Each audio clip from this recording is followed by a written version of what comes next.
Tu as commencé le judo dès l'âge de 4 ans. Quel souvenir gardes-tu de tes premiers pas sur le tatami? Ah, des très bons souvenirs. Je pensais que le judo c'était pour s'amuser, mais en fait c'était pas du tout pour s'amuser. J'ai des souvenirs, beaucoup de rigueur, beaucoup d'apprentissage et beaucoup de rigueur, donc j'étais vraiment content de ça. Et quel souvenir gardes-tu de ta toute première sélection en équipe de France? Ah, j'en garde beaucoup de satisfaction, j'étais très heureux de ça. Et c'était ma première sélection, elle est arrivée au Grand Prix de Zagreb. Et puis après, j'ai fait le tournoi de Paris, donc c'est vraiment des beaux souvenirs d'avoir entre 10 et 15 000 personnes qui crient votre prénom.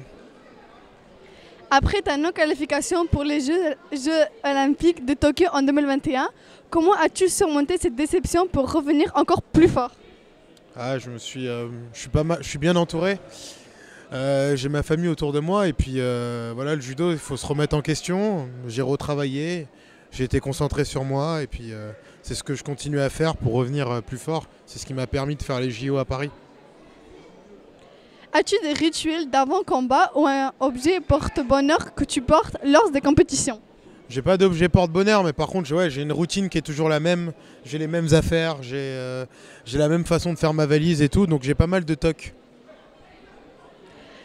Quel rôle ta famille et tes proches ont-ils joué dans ton parcours sportif? Ouais, ils ont rejoué un rôle entier et complet. Ils me soutiennent au quotidien et puis pour ma maman, je reste un champion quoi qu'il se passe. Donc au quotidien, mes proches, c'est des moldus. Moldus, c'est ceux qui font pas de judo, qui n'ont rien à voir, mais qui me soutiennent tout le temps. Donc ils ont un rôle au quotidien. Après ta participation aux Jeux olympiques de Paris 2024, quels sont tes prochains objectifs tant sur le plan sportif que personnel? Bah, sur le plan sportif, je me relance dans une Olympiade de 4 ans. Et puis après 4 ans, je pense que ce sera la fin. J'arrêterai.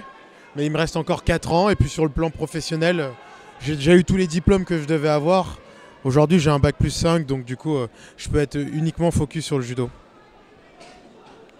Pour finir, en dehors des tatamis, quelles sont tes grandes passions ou activités qui te permettent de t'épanouir en dehors du sport? Ouais, j'aime bien la politique et j'aime bien lire. Donc c'est des trucs qui m'intéressent. Surtout en ce moment en France, c'est pas le top.